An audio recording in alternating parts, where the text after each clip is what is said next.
everyone, welcome to Coffee Break. It's Steve Barrett here, Editorial Director of PR Week. We've got a really special guest this week. We've got Tom Coyne, CEO and founder of Coyne PR. Tom, you're celebrating your 30th anniversary as an agency. Man and boy, how does it feel? And welcome to Coffee Break. Thank you, Steve. It is my honor to be on the show. I am a dedicated watcher and follower. Just so happy to be here with you. It's great to talk to you and great to see you. You look terrific, and it's good to be back, interacting again. I love it. Yeah, it is. We should call this champagne break, really, shouldn't we, to celebrate? But tell us how it feels, because obviously you've seen the industry evolve tremendously in that time. What are the biggest changes you've seen? And just tell us a little bit about the origin story, if you don't mind, for when you got started up. All right. Well, I'll start all the way back at the beginning, and then we can talk about how it's changed. But so this story begins as a college senior who was trying to get money to go on spring break. This is literally where it all began. And somebody had a brochure they needed done for it was the Passaic County Elks early intervention program for cerebral palsy. So they're like, we have a budget of $300. Can you do it? And that was to print 500 brochures all in. So I'd keep $150 and print it. So I said, all right, I'll do it. So I literally wrote it. It's a good margin. It was great. And then I illustrated it myself. And I don't know how to illustrate, but what I did is I actually went to the Hallmark store and I bought wrapping paper and I traced little teddy bears and they were my graphics. And was it Letraset? What'd you say? Was it Letraset? Yeah, it was literally just trace. It was really. Yeah, I remember those days. They set the type for me. They laid out you had to match prints and that was my first taste of it. And then I left college as a graduate a few months later, and then I literally went to the Hall of Records and I registered this business. So that was very bold to do that. What was the idea behind doing that rather than maybe going and working for an agency, yourself? Did you always want to run your own thing? You know what it is? I always had the feeling I wanted to, but I had first I had very supportive parents. If my kids told me they were going to do it right now, but knowing what I knew back then, I'd be like, hang on a second. But they were supportive. And then I had two great Toms in my life. I had my cousin Tom Coyne. He ran a marketing firm and did all the books for Land Rover and all those car books. He was really well known in the category. And I had dinner with him. He's like, you should start your own company. I said, all right, it's cool. Then I have another uncle who was the head of a labor union. And he said, you should start your own company. I'll give you some work. And between both Toms, somehow I gathered the courage to just do it. And then I started out literally just hand to mouth, leveraged out on my credit card and just figured it out. Here's the most pathetic, I want to call it pathetic or ambitious. I have no idea. Because you don't know when you're 22 and doing PR without an internet. Literally at one point, I remember going door to door in an industrial park, knocking on doors, asking if they needed PR. Yeah, I mean, I was watching Emma Radekano win the US Open, 18-year-old kid. And it's the same there, isn't it? What you don't know, you don't know. And she just blew everyone away with talent. And, she's not overthinking it. So that's a good tip, that just do it. My mum used to say that to me, for sure. You'll never know what would have happened if you don't try it. So. And don't we all root for people who take a chance? Yeah. So I felt like I had people rooting for me. And the bottom line is, if somebody threw me a few $100, I was like, all right, cool. Rent. This is great. And if it didn't work out, you could always go and work in an agency or in-house or whatever. So I would think I was just kind of going along, and literally, so the kind of work I got was kind of odd. At first, it was a lot of nonprofits. And so I was literally helping a lot of causes, but it was great for media because media loved great nonprofit stories of inspiration about the 90-year-old person who learned how to read, or the disabled, person who achieved gainful employment, and all this. So I was telling those stories. So I got to know everybody at the Star Ledger, which was our regional newspaper. So I literally walked the halls. Everybody knew me. And then I got into the broadcast and the affiliates. Everyone knew me there, because I was doing all nonprofits. Then I crossed into politics. I was 24, running 6 or 7 campaigns at a clip. And then somebody let me in the side door in Nabisco.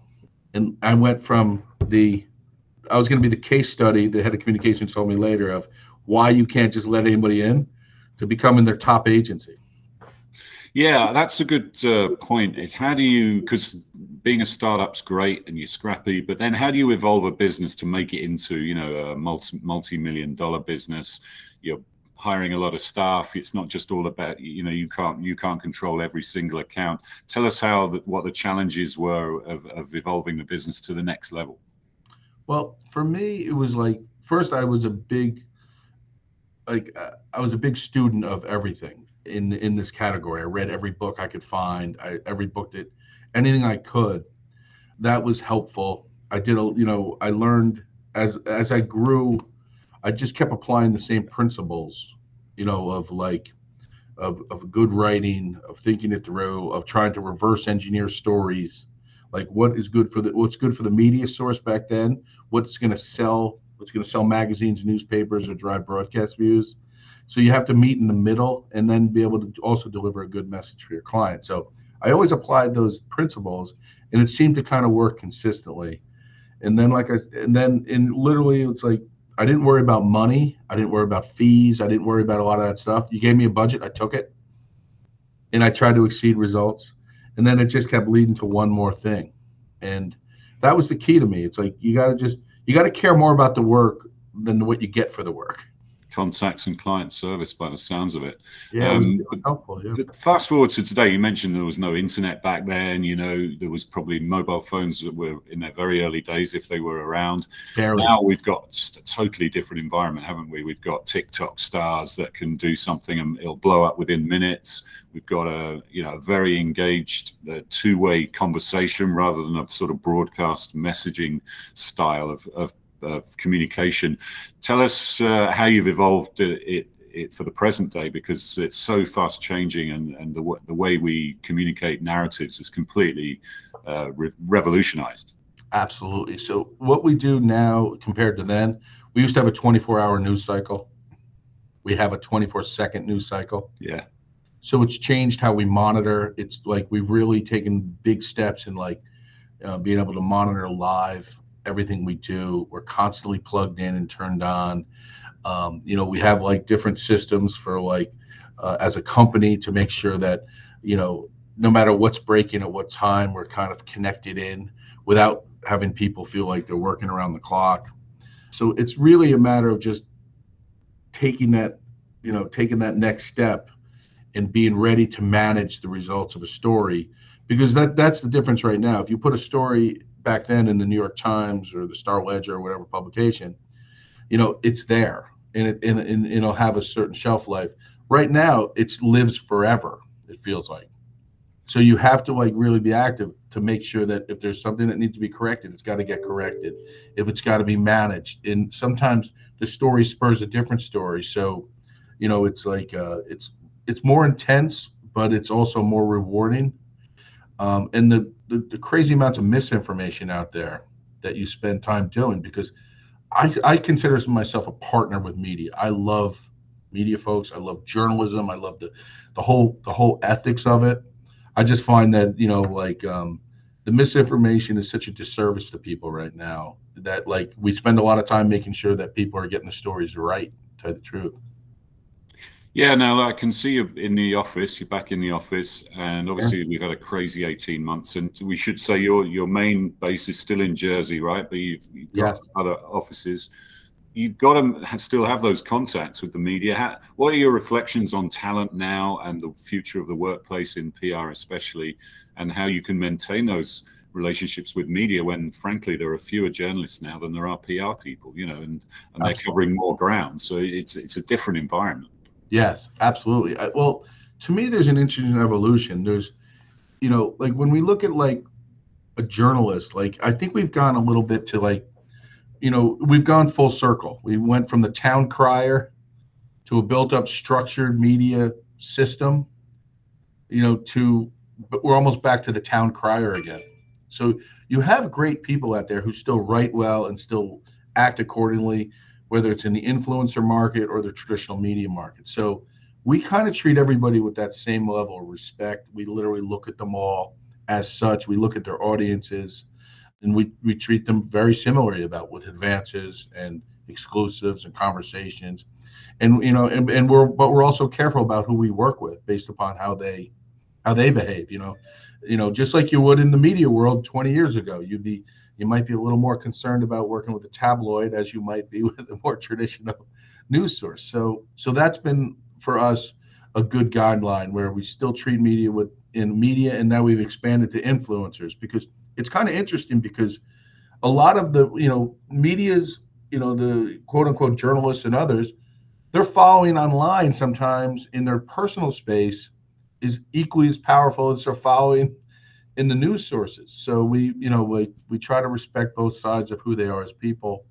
I see a bright future for great writing. I see a bright future for like great storytelling, but I think we just got to be comfortable with the fact that it changes. It goes from one medium to the next, and I do think eventually media will come back once they once they kind of get the whole business model of it down. I would think that people want information they can trust. They want information that's been vetted and has been put through some type of moral filter. Yeah, I mean, I think in many ways, it's quite an exciting time for media because you're seeing all these different models. You're seeing Substack, people, senior journalists going off doing their own thing, building their own brands. You're seeing the Axioses, Morning Brews, all these new platforms springing up and growing. And then, the PR Week's still trying to pitch in there, and we've evolved tremendously over the last. You guys have evolved tremendously. 12 years, yeah. And I remember you used to bring like every member of your staff to the PR Week Awards, which was great. So we've had a good relationship over the years as well. And I know you've sort of credited PR Week with helping you build that business. Let me tell it again, because I really think it's important. I would not be where I am today without PR Week, flat out. So let me talk to you early on. So I think I'm about 8 employees, okay? And I'd gotten into Bisco and I was doing well there. And I was literally, so I'd spend half, the last hour of my day just cold calling people every day. Head of Communications, General Mills. Hey, how you doing? Trying to get my next version of Nabisco, right? So I would literally be cold calling, and I'm like, you know what?